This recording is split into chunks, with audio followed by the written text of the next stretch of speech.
گفتند دل جدا زبان جدا باشد، او کجا طاعت خدا باشد.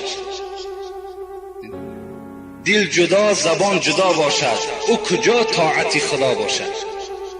جسم در خانقاه و دل در سیر، این چنین بندگی چی خط و چی خبر. جسم تو بالای جای نماز لیکن دل تو و فکر تو در دیگر جا، این چی گونه عبادت است میگه. دست در سبحه زبان در یاد، دل در انجام دنیوی فریاد. در دست تسبیح داری الحمدلله میگوی لیکن دل تو این قبول نمیکنه دیگر. دل تو خاطرش فکرش در دیگر جاست. ظاهر خود حرقه پوشی ها، باطن خود مکر و فریبی ها.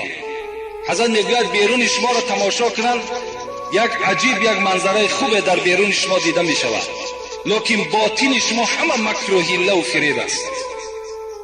در آخر گفتند این چی طاعت چی بندگی باشد، مردنت به که زندگی باشد.